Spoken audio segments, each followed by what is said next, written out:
Hello, this is SJ Talks in Life coming back at you with another video. If you're new to my channel, go ahead and hit that subscribe button, please, and thank you. It is April the 3rd, no, the 11th, 2023.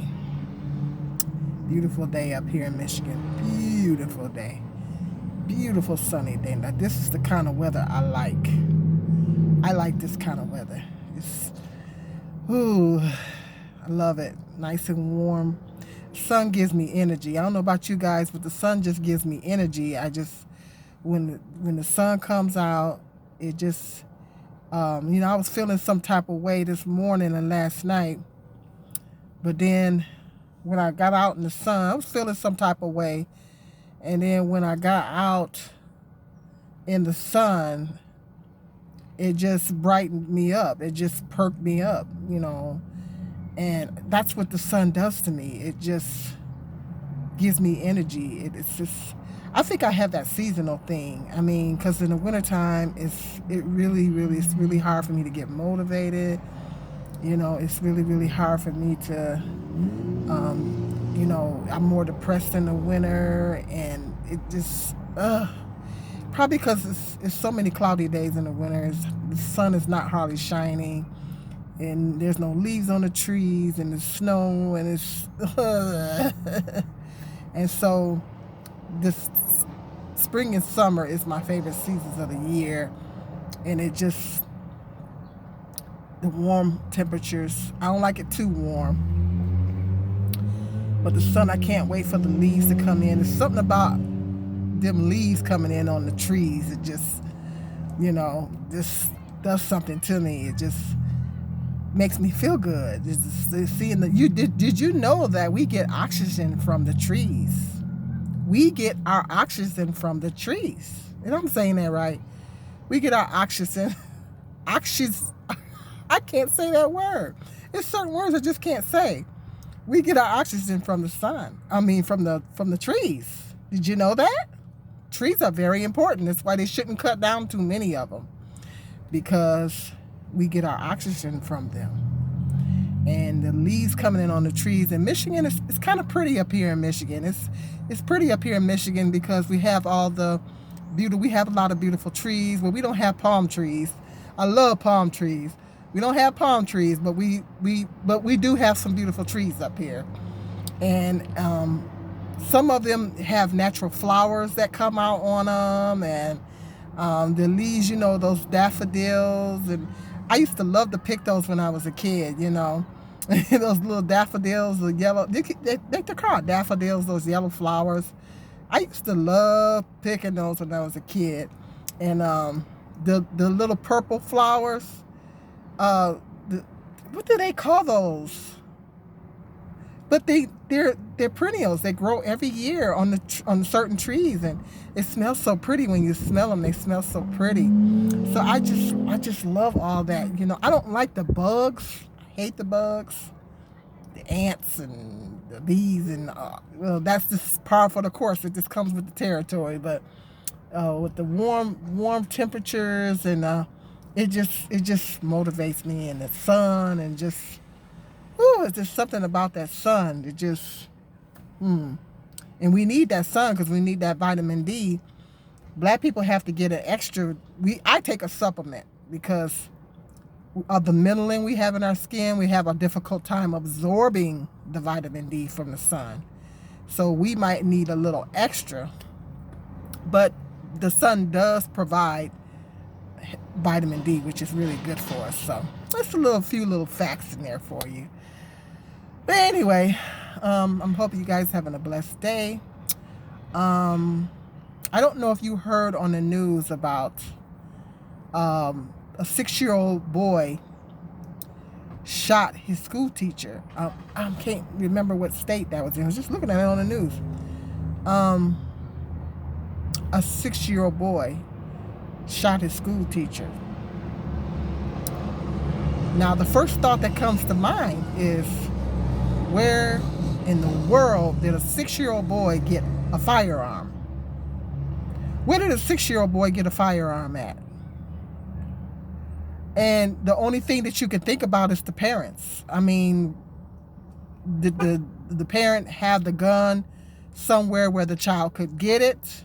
Because everybody know that if you have guns, if you have firearms in the house with children, you must keep them locked and keep them in a place where the child cannot get to the firearm. That's gun safety. That's just basic gun safety. And somehow this parent must have had the gun, the firearm, where the child could get it. Because now the mother is being charged in the shooting. And thank God that the teacher survived. It's by the grace of God that the teacher didn't have life-threatening wounds, and the teacher survived. Now the teacher is suing the school district because they said they got a little heads up that the child might have had a gun, and they didn't do nothing about it. So now the teacher is suing the school district, which I don't blame her. I'll be suing them too, because if y'all had any kind of a heads up that this child had a firearm, y'all should have did something to stop this thing and try to stop it. I just don't understand. I mean,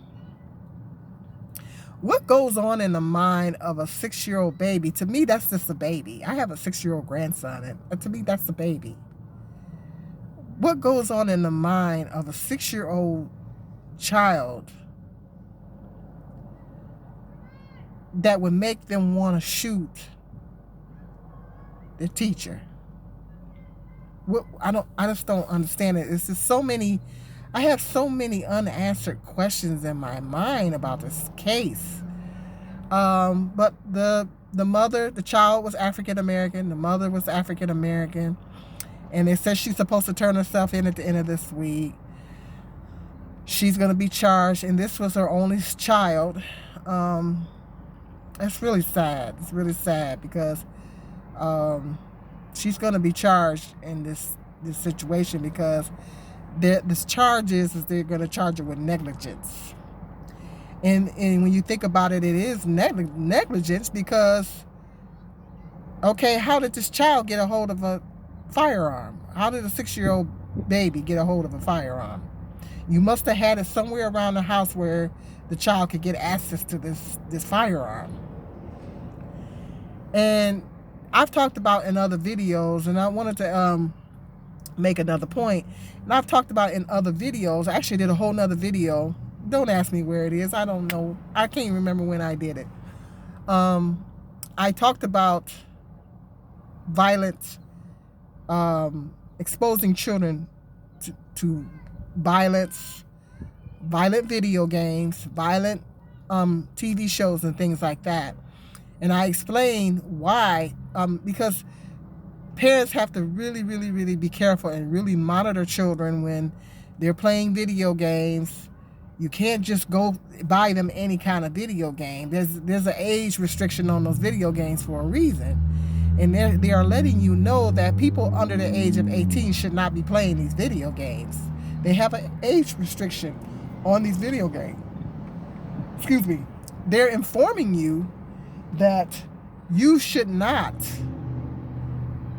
be letting someone under the age of 18 play this video game. I didn't let my son play violent video games under the age of 18. Now, when he went to his friend's house, he might have got exposed to it some kind of way. I don't know. But when he was in my house, I didn't, I made sure I kept an eye on that kind of stuff. I didn't buy him violent video games. And it's interesting because one day me and my son was at the, what's the name of that video game store? I can't think of it right now. But after the mall we used to have this video game, GameStop. I think that's the name of it, GameStop, a video game store. And they had a bin where it was a bunch of video games in it. And I was picking through it with my son and saying, oh, nope, you can't have that one. Can't have that one. You can't have that one. And the sales lady was like, you know what? You were the first parent I've ever seen do that. She said, I've never seen any other parent do that. I said, yeah. I said, he can't, I don't allow him to play, violent video games. If it's got too much violence in them, he can't play them. Of course, he's more than made up for that now. He's more than made up for that now. But at least he's old enough to understand the concept of death. At least he's old enough to understand the video games aren't real, what's happening in the video games aren't real, and he can decipher the difference. The problem is when they're younger, when they're young children, they don't understand the concept of death, especially at that age. They don't understand that when you shoot somebody and that person dies, they're never going to come back. They don't understand that. They don't understand if you shoot somebody, and thank God that the injuries on this woman wasn't life-threatening. Thank God for that. But what if he had a hit her in her heart or somewhere, or a vital organ, and she had died? And that's the problem. At that young age, they don't understand the concept of death. That if you shoot someone, if they're playing violent video games, okay, they shoot somebody and then they get back on the video game, the person is back up and going. Like, on Grand Theft Auto or some of these other games, and they're getting more and more realistic. It's like they're video game movies. They're literally video game movies. They're getting more and more realistic. And it's like it has a storyline and everything now. And it's like the man gets wasted. They call it getting wasted. The man gets wasted. He gets up. You get back into the game, and he's back up and running again. So, in the video games, the person dies, and then they're back up and running again when you start. And see, a child that age may think, if they're playing a violent video game, they may think that, well, if I shoot this person, they're going to be up and running again. And they don't understand the concept of death, that's a video game. It's just a game. It's not real. But in real life, if you shoot somebody, they don't come back. And so a child is that young does not understand that. He may not have understood that the teacher could have died and could have never came back. Maybe he did. I don't know. But I don't understand. I'm not understanding what's going on in the mind of a 6-year-old boy that would make him want to shoot his teacher. And so that's what I was talking about in that video. Parents have to be very, very careful of what you expose your children to. Monitor them on their phones, or some of them have phones that young. I had children at the daycare that had cell phones already at 3 and 4 years old. When I used to work at the daycare. And I'm like, what in the world? But some of them do have cell phones at 3 or 4 years old. So you gotta put set parental. I noticed some type of parental things that you could set on them cell phones. It should be parental settings where they can't get into anything that's violent or sexual content or anything like that. And I know that when I used to have cable, I used to be able to go in and put a code, and that I used to be able to set a code, and they couldn't watch certain programs if it was rated R or whatever the situation. They couldn't watch certain programs. So as a parent, if they're on a computer, you need to monitor their activity on the computer. Have the computer in a community area of the house, like the dining room or the kitchen or something like that, where you can monitor their activity on the computer. So parents just have to be more vigilant and just monitoring kids, not letting them watch too much violence on TV, and all that type of stuff. Parents have to be really vigilant and just monitoring children and making sure they're not getting exposed to too much violence. And you also have to talk to your children and just let them know if someone gets shot or something like that, they can't come back. It's permanent. We got to maybe start talking to our children at a young age and just explaining to them the concept of death, you know. Because this is the case, like if you send them over a friend's house and they might be exposed to something violence on the TV because their parents is not monitoring them and stuff, you still can talk to your child and just explain to your child the concept of death. It's really hard for them to understand it at that age, you know. And when you have firearms, parents have firearms, you gotta make sure you keep them locked. I never had no gun in the house. I don't like guns. My son was trying to teach me some gun safety. I'll put a little video on Facebook. I didn't put it on here, but I put it on Facebook. My son was trying to teach me some gun safety, but really comes down to it. I understand having a gun for protection, but what really comes down to it, I really don't like firearms. When it really comes down to it, I really don't like them. But I know, I don't know, it's just, this gun situation in America is really complicated. People feel like they need guns for protection, but then we got all these crazy fools running around shooting up everybody. So the government just don't know how to regulate, but they need to do something. They need to do something. But when parents have firearms in the house, you got to make sure that the firearms are locked, are in a place where the child absolutely cannot get access to that firearm. You know, parents got to be more vigilant, because now this mother is being charged with a 6-year-old shooting his teacher. The mother is being charged. So that's really sad for her. She's only 26 years old. Now she's going to be looking at some time in prison. And it's really sad. So, yeah, parents have to be more vigilant on that, you know. But let me know if you heard that story about the 6-year-old shooting the teacher. But they are talking about she will be charged. She's going to be turning herself in later on this week. Let me know what your thoughts are on that. Is it shocking? I know it was shocking to me when I heard it. Like a 6-year-old bringing a gun to school, shooting the teacher. We gotta watch our children with this violence.